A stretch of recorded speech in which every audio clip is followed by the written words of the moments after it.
Hey everyone, welcome back to the Fearless Beaver Survival Gear Knowledge Series. In today's video, I'm going to be talking about something that a lot of you may not have visited for quite some time. We've gotten really not only accustomed, but also comfortable with technology. I could do a whole video for a few hours on that and how technology has changed us. There's arguments that it has advanced us, and there's arguments that it's led to the de-evolution of society and humans on a whole. As our reliance on technology grows a lot more, you have to wonder, how useful will technology be in a survival situation? Now, in an everyday world so let's take North America right now. Canada is where I live. We don't have conflict. There's no civil war, thankfully. There's no conflict that would be at a level where you would really need to risk your life, right? So survival in that environment looks like you've gone hiking, you went off trail, and you use technology to bring attention to you.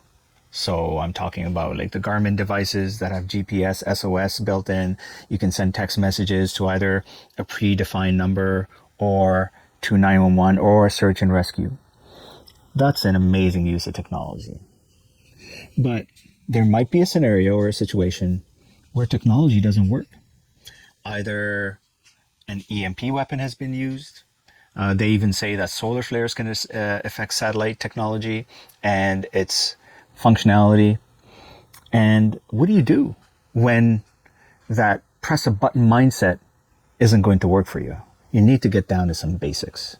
And today I'm going to be talking about that. This is something I'm super passionate about because I'm old enough to not be reliant on technology, old enough to do things the way really they should be done. And I think if and when there's a situation where it's a fight or flight, or even, the current forest fires, right? You want to have certain knowledge and or skills. So I'm talking in a lot of gray areas, but I wanted to kind of give you just a bit of a foreshadowing about what we're going to get into. So let's just do it. All right, got my camera switched. Let's go. Here it is.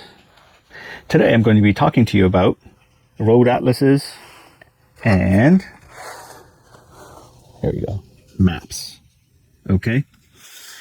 So I'm going to turn half a century this year. So I've been around.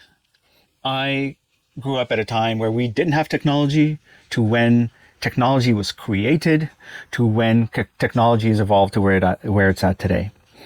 I went from having to buy a literal map at a corner store just to drive within my province long distances, to having access to something like MapQuest. You guys remember that? That was a pretty sweet software where you'd have a starting destination and end destination, and it would print you directions all along the way. And it was awesome because while I was driving, I'd be looking at it, would say, okay, get on this highway and this many kilometers in, look for this, and then take this exit. So you'd be looking at your speedometer. This is why speedometers even today have trip A, trip B, so that you can actually gauge your distance by looking at the meter and the readout on the not the speedometer, but your gauge cluster, right? Your trip cluster, how many kilometers in Canada is kilometers, not miles.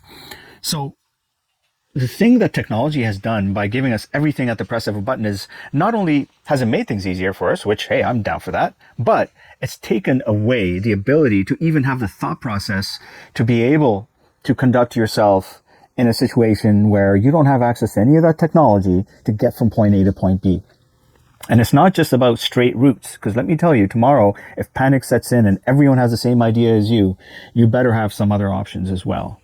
And you can't do that if you don't have something like this, right? For those of you, and I know some of you are going to probably say I'm being sarcastic, I'm being genuine and sincere here. There's people that haven't seen what this is or know what this is, right? So I'll quickly just go over it. I'm not going to go page by page or whatnot. So this actually has a legend. Right? Now, it's not a picture of me. Ha ha ha. Those of you that use that term growing up in the 80s, you'll laugh, but others won't. So a legend is basically through icons and descriptors of things you'll see on the map, because you can only fit so much on a map. But by color coding them, so for example, the red lines there, it says highway, right? The blue lines have a different meaning. So the blue lines are multi-lane highways. So that's what a legend does. It tells you what the icons and so on and so forth. But, quite simply, the way you use one of these, this is very well laid out. It's by MapArt, which, by the way, is a Canadian company. And I use this company to curate my bags. Okay, so supporting Canadian. Yeah. All right. So it's broken down into quadrants. It gives you a starting point. Once you have your starting point, you can, this is a high level map, but as you go, it's almost like it zooms in, right?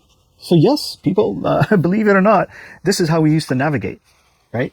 This is how, before Google Maps, before all that technology came in, this is how people actually moved across countries. And there's people that even traverse the world that way. So as we continue here, it shows you East Coast, it shows you West, North, right? And there's different pages have different provinces as well. So we're still in British Columbia. And the reason why there's so many pages, because it breaks it down into segments. So if I'm driving, okay, I'm going to look on this page, I need to get from here to here. Okay, on this page, I'm continuing from there to there. On the next page, it carries on from, and so on, okay? And you can use a pencil or a marker to just trace your way. Then we get into Saskatchewan. Then we get into Manitoba, Ontario, Quebec, so this is invaluable, right? Because when your GPS stops working, when you're in a pinch, it even has back roads on it, logging roads, all kinds of stuff. You want one of these. Next up, I bought these two items. Same company, and this one is just for BC. Because I live here, and I want to have different plans of attack in terms of, if I need to leave the province, I need to have something a little bit more detailed. It's like zooming in. So while the other atlas that I showed you had the ability to do that, this goes very, very deep in. It shows you so let's look at here, even smaller roads, right? Within a city or a township. And so it really goes down into the detail and breaks it down across the entire province. Now, once you get on the Trans-Canada, you're good to go. But you have to get there first. And if, God forbid, there's serious natural disaster or man-made disaster, then you will need to figure out, if you want to go to safety, how to do that. And GPS is the easiest way. It's not a guaranteed way. So, this is a tool we've forgotten how to use. It's an amazing resource. You want to get something that's updated. You want to get something that is easy to go through. So if you have, someone in the passenger seat, they can look at this. Or if you're the person that's good, then at reading maps, you could do it. But these things are pretty foolproof. So look at here, right? It even gives you routes that or the passages or whatever you call them, that ferries take, right? So very detailed. Something important to have in your go bags, right? I'm going to keep these. I bought them for my go bags, and it could literally save your life, right? Even if you're doing something as simple as a cross-Canada trip. Well, there's a lot of areas without signal, and you take one wrong turn, or let's say there's a detour because of an accident or something, but you end up somewhere you don't know. You can actually use one of these. Just pull over the side of the road, put your hazards on, take a deep breath, look at where you are now, right? Put a pencil or a pen to it and just say, okay, we need to go in this direction. Which leads me to another point. Know your directions. Just basic east, west, north, south, right? Where's the sun rising? Where is it setting? Once you have that, even if you're not 100% accurate, you're within a very small degree of the actual starting and ending point. You should be all right. Again, I'm not giving you advice on any of those things. Seek expert advice for that. Watch the experts on YouTube.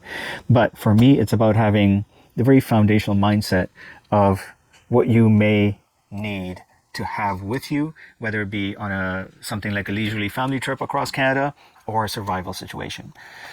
So that's it for today, my friends.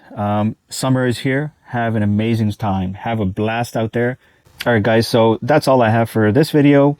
As always, like, subscribe, share with your family, with your friends. I've started a blog on my website. Check that out. And as always, stay fearless.